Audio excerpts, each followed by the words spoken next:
treat the leadership team as VCs. So we go to them, and if it's like a proactive request, and say like, if you give us X, we will deliver Y. And we sort of like build that and grow that and start to show those results. And that's sort of how you proven the quantifiable benefit of taking on this one thing. And then we come back, 6 months or a year later, take on that second thing with a similar kind of almost like going back to that VC for another round and saying, hey, we've proven success. We've agreed on the outcomes. We've delivered those. We want to pitch you on this new idea. And we think you might be interested in solving this new business problem.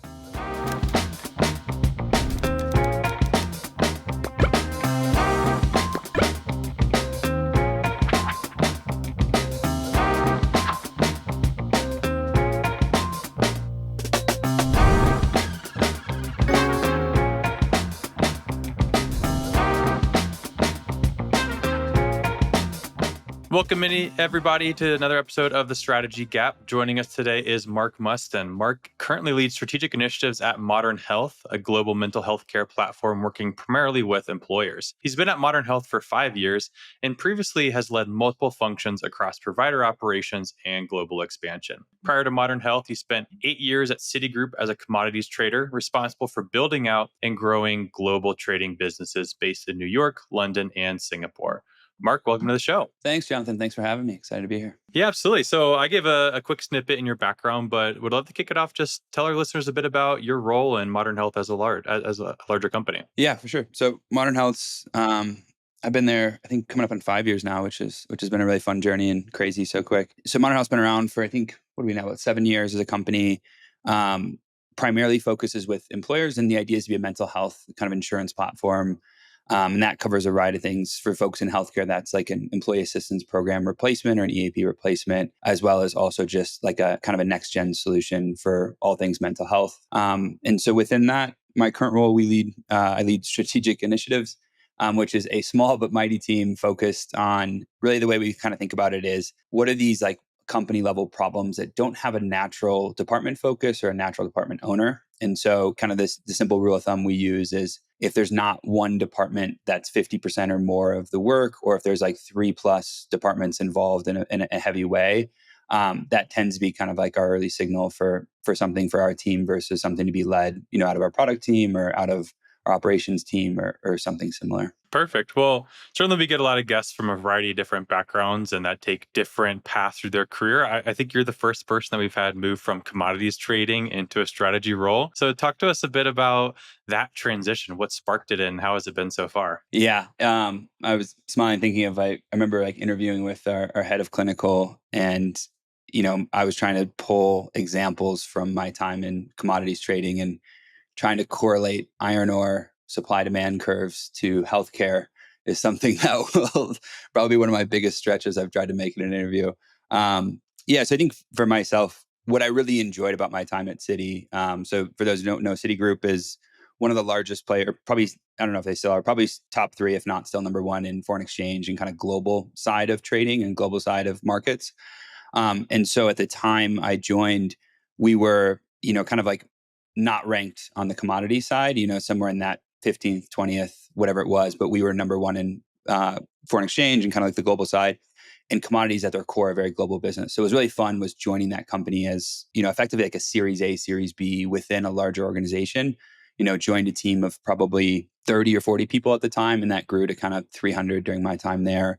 And so a lot of what I really enjoyed, and I didn't know this until later in that experience, was what I really enjoyed was kind of building the businesses up. So I started in New York, kind of did a variety of things, sort of like a generalist role, and then moved to London to build out, like at the time, what was a money losing derivatives business.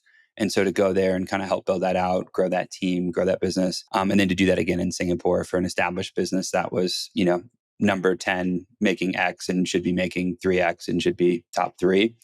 So that was like and I think what I took away from that experience is I kind of hit a point where I joked I kept moving east, and at a certain point I had to come back to the US. That was the only other place to go east. And was ready for a change, ready to kind of to park finance for a bit. And so when I was looking for that next thing, what I really reflected on was how much fun it was to kind of think through building and growing these businesses more so than it was, trading headlines, managing risks, pricing derivative structures, and all that kind of true trading stuff. And so that very serendipitously timed up with Modern Health, which at the time was, 15 or 20 people. and had ambitions and, prospects and clients that wanted them to be a global operator and a global company. And so it really was a good time to kind of take that skill set and then grow and bring that to modern health of, how do you build globally? How do you build supply demand? As you can imagine, I probably know more than anyone needs to know in healthcare about supply demand curves and modeling and risk management. And so taking all that was really fun. And so that was kind of my first foray into modern health. And then over the years, that role has transitioned from kind of more operational in nature of like growing that business to more of these kind of what are these big company level problems. So certainly not the conventional path, but I think I've always been surprised by how much overlap there is of, two-sided marketplaces or supply demand have a lot of similarities at their core, whether it's finance and commodities or it's healthcare and therapists or coaches. It's interesting because you mentioned a lot of people get to a point where they're like, I've had a really good time at this particular organization, but it's time to go. And then you start to think about what's next, and you think about what you liked about the role you were currently in, and try to then piece that into what would be the next thing. But and I think if you experience this as well, if you go like on LinkedIn and you search for strategy, that role is a very I know you didn't start there, but if let's say somebody was transitioning, I mean that means so many different things to different people. Sometimes it's the big three consulting firms where they're thinking big picture. Sometimes it's, to your point, getting your hands dirty on the execution side. So how did you kind of zero in on exactly the piece of what you like to do and scanning all the possibilities that were out there? You switched sectors, you switched pretty much everything to then focus on what you liked about your previous role. How did you narrow down the list of possibilities to get to something that was a good fit and you're happy with? Because I think the people struggle with that. A lot of our listeners do. Yeah, 100%. And I think I've been really fortunate. Like the leadership team, has been great at Modern Health. Like they took a big chance on the non-traditional background when they hired me. It also happened to be a company that was kind of at that right stage for me. So I think there was a couple things that helped me narrow the funnel personally, and I think a little bit also was feeling like I had the right people and I could solve it over time. So in the first part, what I wanted to narrow the funnel on was I think I've like said this to a few friends of like, when I joined finance, it was really, really intellectually stimulating. I loved the fast paced nature, like a former athlete, very competitive, there's a scoreboard, all that stuff. And you work with really, really smart people. Like I literally remember at one point in London building pricing tools with like a literal rocket scientist. And you're like, this is really fun. Like it's fun to be kind of the dumbest person in the room and just constantly challenged in that way. And so when I was looking, so that was really, really fulfilling. But what was lacking is, helping a hedge fund make more money, helping a large bank make more money. You convince yourself there's like ulterior motives and it helps and whatever. You're helping the pension fund that has invested in Citi or invested in that hedge fund. But for me, I wanted to be closer to the impact. And I think someone who has always struggled with like work-life balance, I told myself I'd do the soup kitchen every Saturday. I wasn't doing it. I was pouring all my energy into my work. So when I looked for that pivot, what was really important to me was I want to go somewhere where the mission of that company fulfills this need to kind of give back or have higher purpose or whatever that may be. So for me, that helped narrow the funnel of I want to do something that is more directly helping people. It doesn't mean I'm going to go become a doctor, become whatever, but I wanted to work for a company that I believed, me showing up to work was like creating my positive good. And so I didn't have this kind of like cognitive dissonance in my head of having a work life and then having this sense of feeling fulfilled that I wasn't meeting. So that for me was really important. And that naturally kind of narrowed the focus into, healthcare was one of the ones on top of that list. As a former athlete, I always thought mental health was like the area I never quite cracked as an athlete. Like I struggled with that. And I think that held me back in some ways. And it was an area that I just never really had the exposure to learn. So this combination of this is a type of company where I can give back. I feel really good about pouring my whole self into this mission. And additionally, this is a space that I've always been really interested in personally and just have never had the right folks in my network or the right exposures to really appreciate it. That to me helped me feel good where, sort of like maybe this is the finance side of me. Like I'm always thinking of like pros and cons and downside risk and hedging. And my thought was, even if this doesn't end up to be the right role, I'm going to do something that I feel like helps. And that's really important. And I'm going to learn about a space I've always wanted to learn about. So, and I'm going to get exposure into a startup. And those all three were really important to me. So I think those were kind of what helped me start to narrow that funnel. And then I think the other one is, and I'm very guilty of this as a finance person and just like a details person in general, like analysis paralysis. So I also wanted to try and like force myself of if I trust the leaders and I trust the people. And at the time, our founder and CEO, Allison Watson, and, Tim Savage, who ran ops, and Myra Altman at the time, who ran our clinical. all folks that like I really trusted, really thought I could work well with. And so I forced myself to say, like, this is about as good as I'm going to get. I could definitely do analysis paralysis, go to look at 5 other companies, build a spreadsheet, do whatever. But if I love the mission, I love what I'm learning about, and I trust the people, the role can kind of take its shape as it comes. And that also was very unique to my experience of I wanted to start and get my hands as dirty as possible. So I wanted to start in operations, get in the thick of it because it was a role transition, a career transition. And so that was also part of it. Like I knew I'd have to have that. My role would change because I knew where I was starting wasn't the long-term goal, but was the exact right exposure for a career pivot to feel like confident in that kind of startup space. So I think it was very fortunate that like the folks, the team's been great, and we've been able to like navigate that and find the right things. And I think that it's possible that wouldn't have worked out, but what made me feel really good was I kind of narrowed the funnel enough, and then I had the people I trusted to take that leap of faith. And I think that kept me from kind of sitting on the sidelines another 3 months and humming and hawing on what that right perfect company is. Yeah, great information there. And I think definitely want to spend some time in a minute on the aspects of the role. We'll dig into that. But one thing we talk about pretty often on the show, and certainly is important in strategy, is that importance of leadership, the importance of having a strong mission and vision. But we think about it more on the side of, hey, this is how you're going to get your people going towards the right direction and engage in their strategies, initiatives, whatever the case may be. A unique conversation on the hiring aspect, and one thing we'll definitely have to involve in other conversations. I want to dig into a bit more. How has that impact, all those reasons you just talked about for joining the organization, how has that resonated with you as you've continued your time as the organization? How are you passing along those same principles you just mentioned to the rest of your team or to the rest of the organization? I'm sure it has some impact on your time in the organization. Yeah, I think there's like some very kind of like obvious ones and the more subtle ones. Like the obvious ones are I think healthcare can be a space, for example, where you hire for resume a lot of times. Like, you need to have this background. And the clinical side, that's obviously very relevant for a very good reason.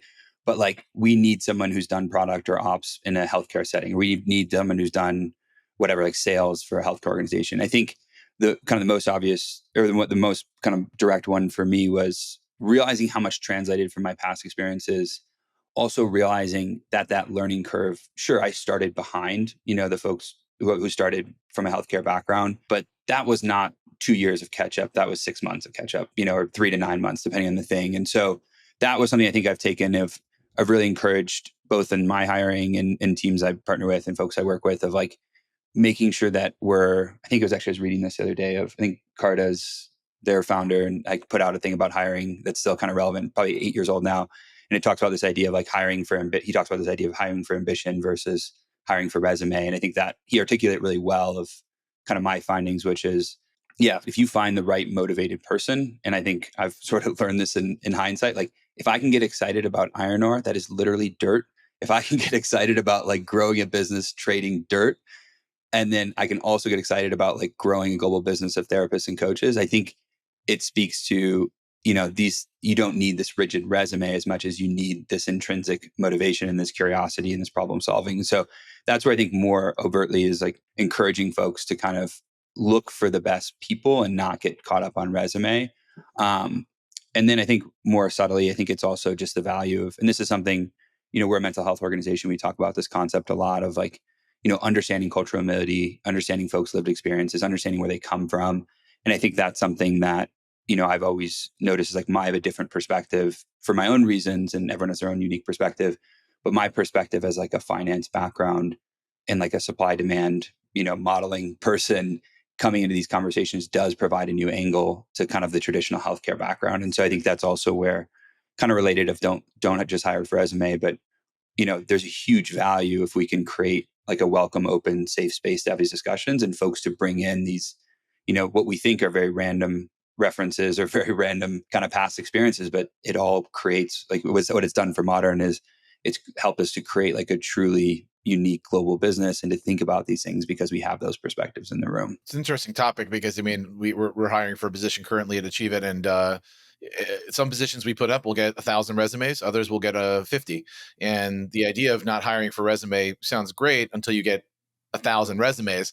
And so I guess the question, the real big thing that I think we struggle with is yeah, referrals are great sometimes because I mean, ultimately, when you are hiring for the people that maybe aren't a great fit, is it typically coming through a referral network? Is it the best way to like, I vouch for this person, I think you should take a look at their resume? Or is there a way that you've used Workable or the other, the thousand other resume systems to kind of scan for diamonds in the rough? I mean, it's hard to understand ambition without talking to somebody. So if you don't get to the resume, you don't get to talk to them. So you understand the conundrum. Have you found any tips or tricks to sift through to find maybe less traditional candidates to really gauge for ambition so that you can get the best talent on your team? Yeah, I mean, this is an area that I think, unfortunately, things like, like LinkedIn has an easy way to apply, or Greenhouse is an easy way to apply. Like technological advantages that make it easier as a person applying, make it harder as a hiring manager. To your point, because you get 1,000, openings or 1,000 applicants in, 24 hours or 48 hours. So this is area that I think I've learned a couple of things, and there's a couple things we do, but it's definitely not. I don't think we've solved it, if that makes sense. I think it's an ever evolving beast. The first one is I definitely, and I definitely take note of folks who do the work to like get the referral or to reach out. And referral is obviously great. I think generally speaking, if someone knows someone, and my rule is if there's a referral and they vouch for them, I'll take the call regardless because they see something that is worth 30 minutes. So that's always good. But outside of the referral, I definitely take notice of folks that'll chase down, and they'll reach out to me for a role in a different organization. If they show that ambition, I think that does send a lot, that does tell me a lot of kind of their work ethic and their hunger is if they're driven enough to, reach out to 7 different people at Modern Health and to follow up with them, that can be a good signal. And so I usually take the 30 seconds to look at their LinkedIn resume, and kind of give them a benefit of the doubt if it looks good. And then on the resumes themselves, one of the things, and I think this is, more specific to like my current team, it's a little easier to do this than, for example, like a generalist ops role or kind of like a more junior entry level role. But for my current team, a lot of what we're really trying to do is like build narratives and build like data driven stories that we can sell internally to go build things.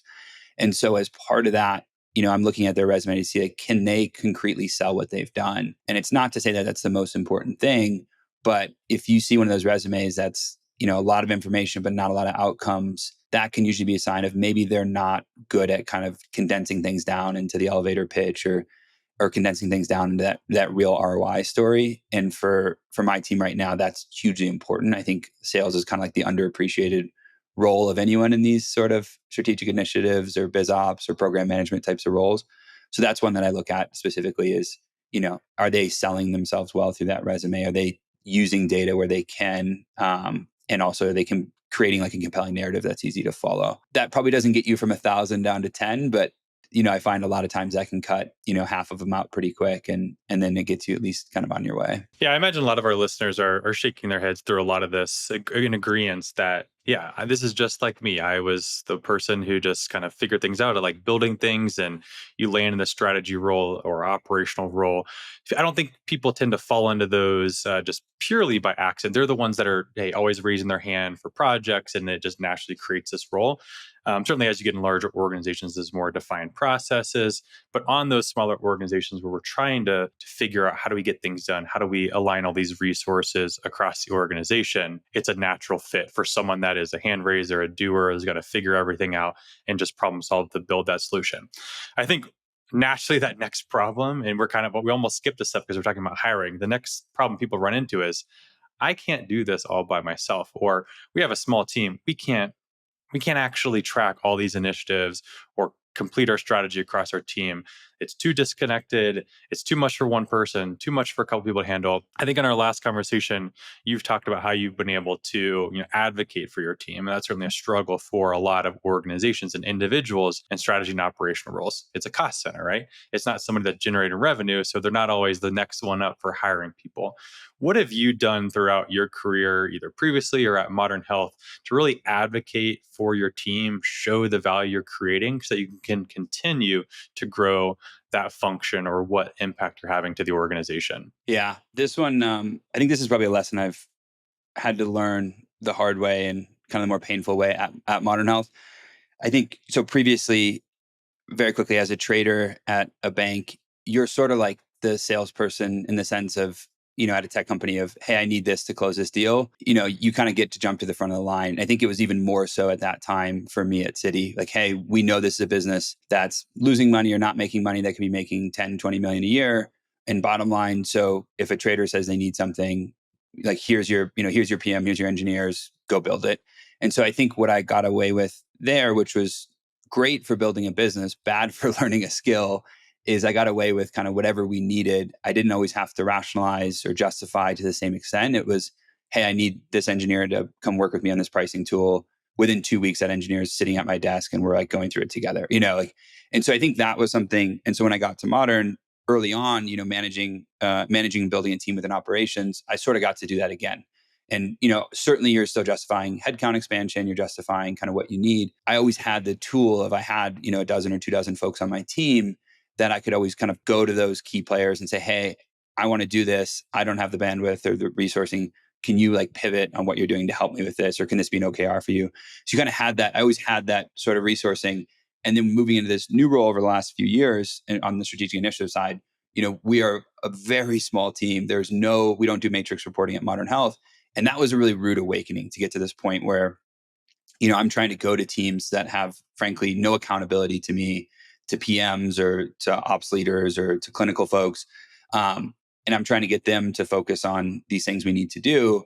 And I don't have, everything has to be this combination of like, does it align with the core goals of our leadership or our architects? Does it align with their core role within those departments, their intrinsic motivations? And so that was frankly like very frustrating early on of, I could see this vision. I'd never been forced to articulate it or to rationalize it in the same way. And so I sort of got kind of hit a wall where whether I saw that there's value in this or we needed to solve this problem, whether reactively or proactively, but I wasn't getting kind of the unwavering support I was used to. And I didn't have those resources in my expenditure the way I was used to. And so I think, you know, candidly, it was a hard learned lesson, but I think ultimately coming out of it and kind of seeing through it on the other side now, what I really started to realize was this is a huge, great skill, whether you have a big team or not. It's a great skill to learn. So I'm very happy to have kind of gone through that. And what I focused on now is understanding first and foremost, there's a couple sayings that I always say to myself or I write on a whiteboard is, first one is like, is this new or is this new to me? So like, is this problem a new problem or is this just something I just found out about that's been going on? And that's helpful to understand, like, tying that into kind of the next question is like, is this a mark priority or is this a business priority? And that's understanding, like, is this something that the leadership team feels very strongly we need to solve? Or is this kind of on their nice to have list? And the importance of those questions are just trying to take myself out of it, take my own perspective out of it and say, like, is this something that I'm going to face headwinds or tailwinds in the sense of, if I go to say, hey, we need to staff this project, I need this resourcing from product engineering, clinical operations, what's that like, if I know this is a business priority or not, if I know this has like been going on or not, that helps me get into the right mind frame of understanding, like, what's the significance of my ask? Am I asking to solve a problem that leadership really wants solved and they've been hoping someone will step up? Or am I asking to solve a problem that no one's aware of? And frankly, maybe we should, maybe we shouldn't, but it's just not a priority. And I think that was a really, really stark reality of, I got to do what I thought was a priority when I had more resources. Now I have to really take myself out, see that broader picture of the business, and understand kind of, is this something that has tailwinds to it? And if not, I either need to create a narrative that justifies now is a time to solve this problem that folks weren't aware of, or I need to understand maybe now is not the right time to solve that problem. And there's just something more pressing or more important going on. So I think that's been kind of the first part of just understanding, when you see something, is now the time? Is it the right thing to push for? And then the second part is, how do you push for that? No surprise, coming from a finance background and also being in a startup that, we're primarily B2B business, revenue and retention are like top things. So my natural instinct is, if we can quantify financially, that's great. The company loves to think about things as anyone would in terms of revenue or retention. So if there's a way, we need to find a way, do the hard work to like determine what we think the quantifiable financial impact is. If we build this, do we, increase net new ARR? Do we increase retention? If it's something related to efficiency, does that save on COGS or OpEx? And so thinking about those financially, and if we can't think about them financially, thinking about it from some other quantifiable metric. So is that, we think member NPS goes up by 5, or we think, the ops team spends a cumulative 10 hours a week less or 100 hours a week less, or whatever that unit is. And so I think that was like the second part of, forcing me, one, is this the right project? And then two, then once I'd realized yes, this is, or there's tailwinds to this, I should push for this. Then the second part is, how do I quantify so folks know there's a scoreboard? And I think that's, my past experience kind of naturally brought me that part, but forced me to a lot of times take a week or a month to do the hard work to figure out how to quantify something like this. Hey, if we think if we think this new care delivery method unlocks new revenue, I have to own going and talking to go to market and figuring out what that revenue is. Ideally, that's something I co-collaborate with our go to market team, our sales leads, or our RevOps team. So when I bring that to the leadership level, there's not just me in a vacuum building this model. It's, hey, there's consensus if we think this is reasonable. So I think that was probably the starkest kind of side of it, of just being forced. And I guess one analogy, I almost think about, to tie it all up, I almost think about this in the sense of like, our role is to treat the leadership team as VCs. So we go to them, and if it's like a proactive request, and say like, if you give us X, we will deliver Y. And we sort of like build that and grow that and start to show those results. And that's sort of how you like compound and build. And as the team has grown and expanded more initiatives, that's sort of how we've done it. We've kind of gone out, proven the quantifiable benefit of taking on this one thing, and then we come back, 6 months or a year later, take on that second thing with a similar kind of, almost like going back to that VC for another round and saying, hey, we've proven success. We've agreed on the outcomes. We've delivered those. We want to pitch you on this new idea, and we think you might be interested in solving this new business problem. So it's kind of an interesting way to think about it, but I think I found it helpful to see all those sides by kind of putting folks in that way. Yeah, there's a lot to unpack there, but I think the one of the original points you made was fascinating around, I think it's good. It's a good lesson for people joining an organization, because sometimes you might come in a leadership position and you're coming in like, what are you guys doing around here? You haven't done anything, huh? All these problems. And it's, to your point, is it a new problem or is it new to me? That's a good kind of lens for people, because most of the time, unless it's completely, people are grossly negligent at their job, there a lot of times the problem has been, there's been at least an attempt at potentially taking it, and that new person could potentially solve it, but it's a way that you approach it. I think that's big. And then the second part you mentioned, which I think a lot of people struggle with, and it's one of the main questions I get when I'm working with clients, is like, what's the best kind of planning framework in order to get people aligned and all that? And you mentioned OKRs. I have my personal opinions I'll keep to myself for today. But as far as OKRs, do you feel that they are an effective way of getting your team to really connect their work to some real outcome? And if so, have you figured out the way to kind of balance the powers of OKR, but also making it simple? Because I'm sure if you start going down the OKR rabbit hole, all of a sudden with weightings and all that, it starts getting complicated quick. So have you found a way to kind of leverage the good parts of OKRs and maybe jettison off the stuff that isn't so great to align people to results? Yeah, I think every business struggles with that. I think startups have pros and cons. Like I think in some ways, in some parts of it, we struggle more, just being newer, going through planning less frequent, less times than an established company. But I think the benefit that we get that we probably don't always appreciate is we're more nimble, we're less set in our ways. It's easier to iterate and evolve. OKRs, I think we probably would share kind of some sentiments, Joe, reading through the lines there. I think where we've tried to focus is, it's important for any company to have, these are our priorities. And I think we've done a good job at Modern of always having these are our priorities. I think we've tried various degrees of granularity of, how directly, explicitly, how detailed do you tie projects into these kind of key results? And so like, how much is that spider web or that kind of like decision tree looking flow? How far down does it go? I think that's a slippery slope of, sometimes it's very helpful. Sometimes it just becomes a lot of work and hard to follow. But I think what's really important for us is we've always had that, we typically do it at this stage on an annual planning cycle, and we'll revisit that every 6 months. But we'll say, this is what's most important to the business. And I think what I always try and keep in mind for ourselves is, if we can ladder to those most important things in a direct way, that's a really good signal. That's a really good motivator. It's a good way to get buy-in for the business of, hey, I know maybe this project wasn't on the list, but this problem's on the list, or this topic's on the list. I think this is a way to address that key theme. And so, simplistically for a business, if you're, at some point it's, we want to grow revenue, it's like, okay, what are we doing?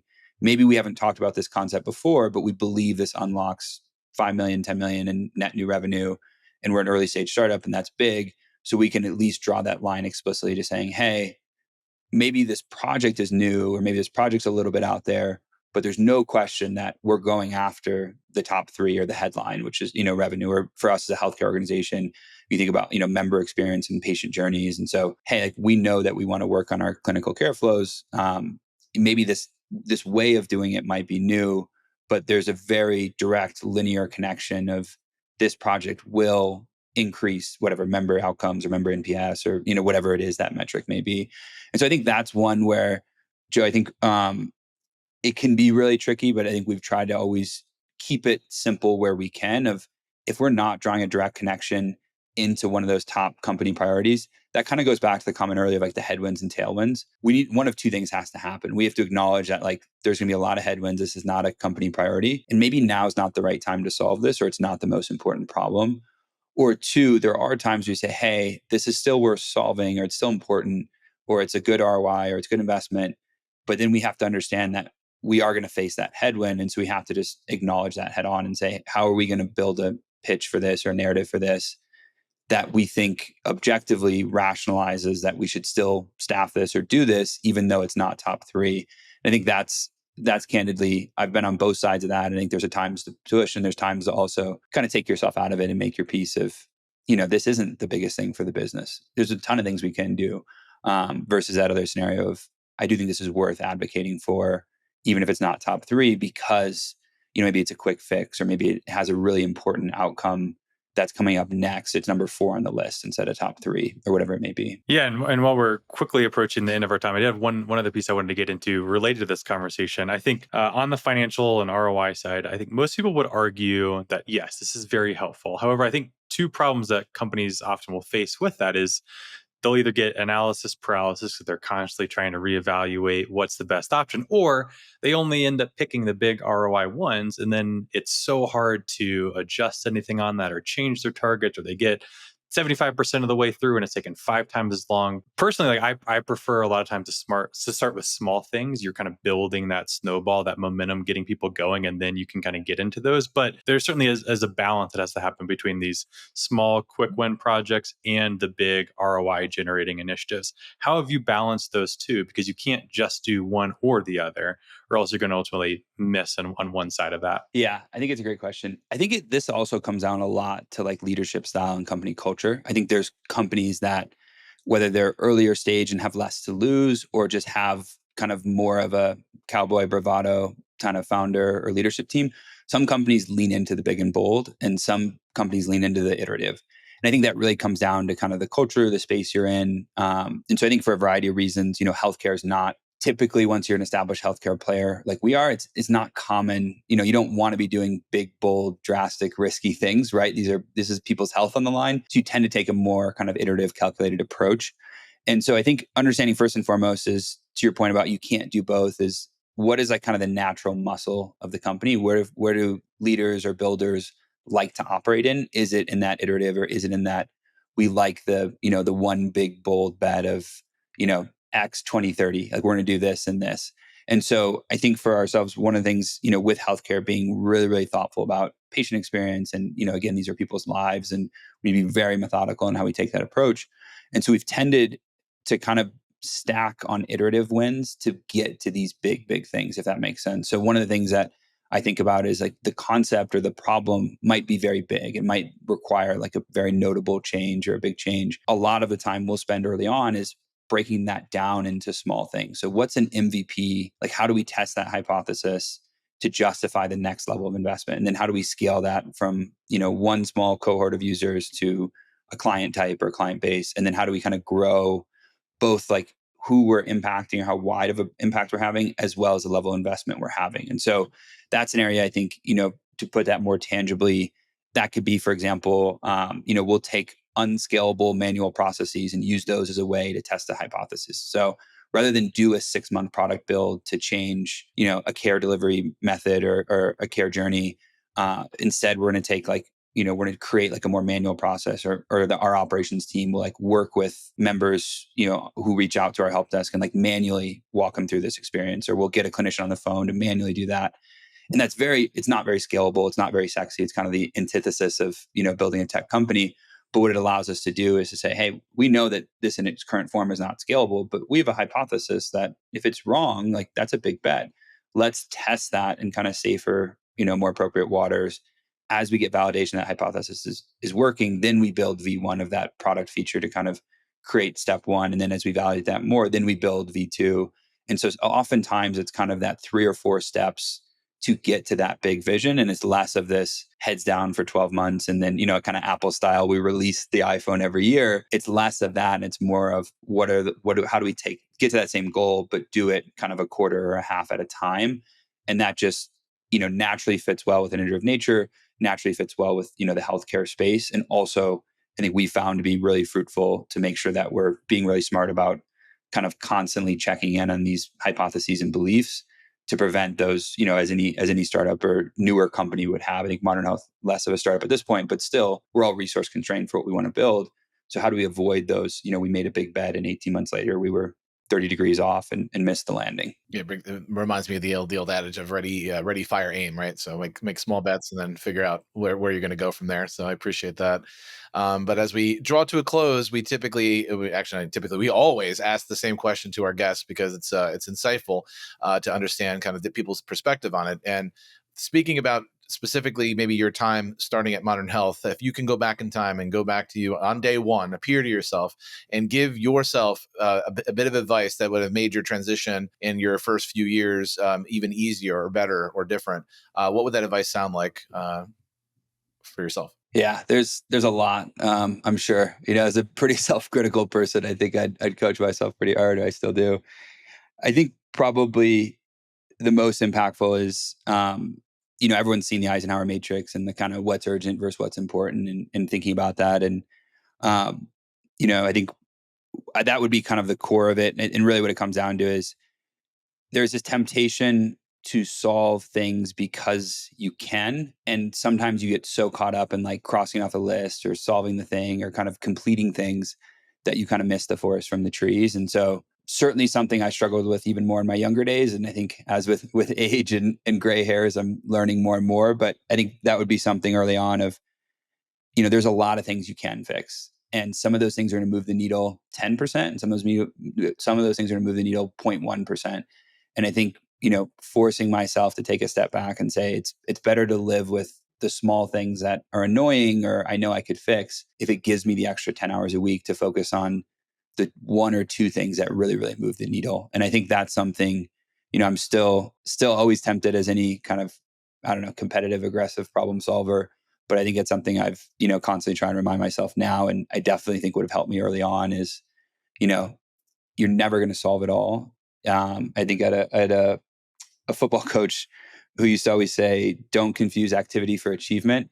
And I don't know why that one always stuck with me of, you can get on a treadmill and you feel like you've done a lot and you've gone nowhere. Or you can really pick those 2 things that matter and just pour yourself into those. And so I think that's something, true of anyone in these kind of roles, blocking out the noise, seeing the forest, all that stuff. But particularly for myself, kind of coming in, ambitious and hungry, but maybe not as laser focused as I should have been. Love it. I think that's great advice that everybody needs to constant reminder of, including myself. So I will be jotting that down to make sure I'm not falling into that trap. But Mark, we appreciate your time today. And I know our listeners will have appreciated your insights as well.